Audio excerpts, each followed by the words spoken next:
no Alerta Geral. Bate-papo político com os jornalistas Luzenor de Oliveira e Beto Almeida. A notícia tem impacto em 17 setores da economia. A relatora do projeto da desoneração da folha salarial, deputada federal Anne Ortiz, anunciou que irá manter o texto originário do Senado, que estende o benefício até 2027. O parecer ao projeto de lei será apresentado hoje e votado amanhã na Comissão de Finanças da Câmara Federal. O repórter Sátiro Salles chega com mais informações. Em meio ao debate sobre menos encargos sociais, a relatora do projeto de lei que prorroga a desoneração da folha salarial, a deputada federal Anne Ortiz, do Cidadania do Rio Grande do Sul, disse nesta segunda-feira que vai acatar o texto aprovado pelo Senado, mantendo o benefício para 17 setores que são grandes geradores de empregos até 2027. A desoneração da folha salarial garantiu a estabilidade de empregos para milhões de brasileiros no período da pandemia e nos momentos de instabilidade econômica. Outra medida nessa discussão é a proposta para que municípios com população inferior a 142.600 habitantes também recebam a isenção na folha de funcionários. Se essa regra prevalecer, 195 prefeituras do Ceará serão beneficiadas. Ficariam de fora da norma apenas 5 cidades: Fortaleza, Caucaia, Juazeiro do Norte, Sobral e Maracanaú. Em todo o Brasil, são 3.000 municípios contemplados, onde estão concentrados 40% da população brasileira. A emenda, que acrescentou a isenção às prefeituras, foi apresentada pelo senador Ângelo Coronel, do PSD da Bahia. Já na área privada, a desoneração da folha de pagamento permite que os setores contemplados paguem alíquotas de 1% a 4,5% sobre a receita bruta, em vez dos 20% sobre a folha de salários. A medida vai beneficiar empresas e trabalhadores dos setores têxtil, calçados, construção civil, call center, comunicação, empresas de construção civil, fabricação de veículos, tecnologia e transportes. Pelo projeto, os municípios beneficiados continuarão com a contribuição previdenciária sobre a folha de salários, mas, ao invés de 20%, a alíquota seria de 8%. Com informações dos bastidores políticos, Sátiro Salles. É uma medida, jornalista Beto Almeida, importante para os setores da economia, esses 17 setores da economia, como disse o Sátiro Salles, que continuarão sendo beneficiados com a desoneração, ou seja, com a redução de encargos sociais sobre a folha salarial. Benefício também que é estendido aos trabalhadores, porque ao longo da vigência dessa lei, as empresas mantiveram esses empregos, mantiveram os trabalhadores com carteira assinada, enquanto outras decidiram também ampliar o quadro de pessoal a partir desse incentivo que vem por meio da lei que disciplina a desoneração da folha salarial. Agora, hoje o projeto será apresentado, ou melhor, o parecer ao projeto de lei, que já foi aprovado pelo Senado e está tramitando na Câmara Federal. O parecer da relatora, deputada Anne Ortiz, será apresentado hoje e votado nas comissões técnicas do Senado amanhã, possibilitando a abertura do caminho para o projeto de lei ser aprovado pelo plenário da Câmara Federal. Caso não haja mudança, Beto Almeida, no texto aprovado pelo Senado, a Câmara aprova a lei e logo em seguida o texto será sancionado pelo presidente da República. Um avanço importante nesse debate e, ao mesmo tempo, chama a atenção para a inserção nesse projeto de lei do trecho que trata sobre a desoneração da folha salarial para os municípios com até 142 mil habitantes. Ou seja, no Ceará, 179 cidades do Ceará seriam enquadrados nesse projeto da desoneração, da redução da alíquota dos encargos sociais de 20% para 8%, gerando aí economia para os cofres dos municípios. Jornalista Beto Almeida. Beto Almeida. A análise política com credibilidade e isenção.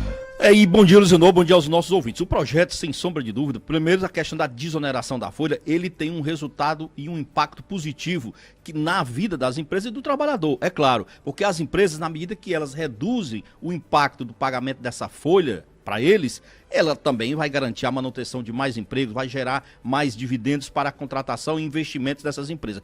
Porque olha só, o que muda? Na realidade muda que o pagamento das alíquotas, além de cair, ela vai ser agora sobre a receita líquida. É de 1 a 4,5% de aplicação das alíquotas, assim, de 1 a 4,5% sobre a receita líquida e não mais sobre a receita bruta, perdão, e não mais sobre os 20% que era aplicado sobre a receita líquida. Então você imagina o impacto que isso traz de positivo para as empresas. E aí a gente está falando de setores que empregam muito.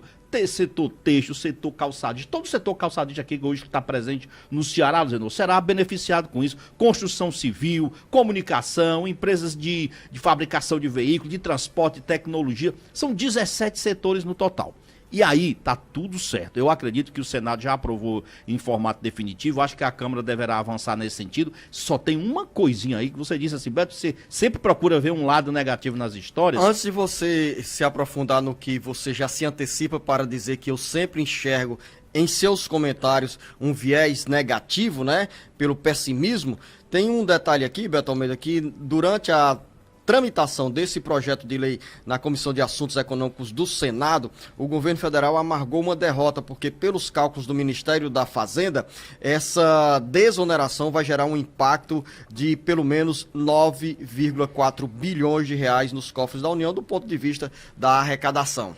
Mas, Luciano, isso aí, toda vida que o governo abre mão de arrecadar impostos, sempre tem que ser calculado as perdas. A questão é, entre as perdas que o governo vai ter na arrecadação de impostos e na outra ponta, o que o setor promete, que é exatamente aumentar a contratação de trabalhadores, melhorar os investimentos nas fábricas, então, no fim das contas, acaba movimentando mais a economia. É óbvio que quando você... Não tem almoço grátis, no Zenor.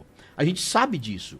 Quando o governo abre mão da redução da alíquota tributária, alguém vai estar pagando essa conta. No caso, o governo deixa de arrecadar. Na outra ponta, lógico, as empresas ficam mais livres para investimento no seu parque industrial e na contratação de pessoas. Agora é que vem o outro ponto. Quando você... E eu fiquei aqui surpreso, por exemplo, que no início não estava previsto nesse trabalho todo aqui essa redução, Zenor, da contribuição previdenciária para as prefeituras, caindo de 20% a alíquota para 8%. Sabe por que isso me preocupa? Isso, inclusive, foi um trabalho feito por aquele Ângelo Coronel, que é do PSD. Foi ele quem realmente incluiu essa proposta. Me preocupa o seguinte, a gente vive aqui falando que a Previdência Social é quebrada, vive em crise, não consegue acompanhar o pagamento. Como é que se reduz, Zenor, a contribuição previdenciária? Aí eu pergunto para você, quem é que vai pagar essa conta? Para mim isso é um verdadeiro jabuti. Aparentemente pode parecer assim, olha, mas nós estamos aqui ajudando as prefeituras, mas ajudando de que forma? Nós estamos ajudando a prefeitura, aqui o lençol é curto, estamos deixando mais dinheiro nas prefeituras, mas a Previdência Social futuramente vai se ressentir dessa falta de recursos. Pelo menos o que eu escuto hoje é que a Previdência Social vive em dificuldade financeira, de pires na mão, que hoje a base de crescimento da receita é sempre, da Previdência, perdão, é sempre maior, com um número crescente de pedidos de aposentadorias e pensões, e que a base contributiva está cada vez maior, inclusive porque a nossa população está envelhecendo. A gente viu isso no IBGE. Talvez seja até um excesso de generosidade, Beto Almeida, com os municípios brasileiros, excesso. Porque ao longo dos anos nós temos enfrentado outra situação adversa, que é o esvaziamento de previdências municipais em muitas cidades brasileiras. Muito nós bem temos lembrado. o Instituto Municipal de Previdência Social, como acontece no Ceará. Entre as 184 prefeituras cearenses, pelo menos 55 têm instituto próprio de previdência. E o que acontece? Muitos gestores passam pelas prefeituras, deixam de repassar, de transferir para os cofres desses institutos a contrapartida do poder público, no caso o empregador, a prefeitura, para esses institutos, criando uma situação de insegurança para servidores na hora de pedir a aposentadoria ou requerer qualquer outro tipo de benefício.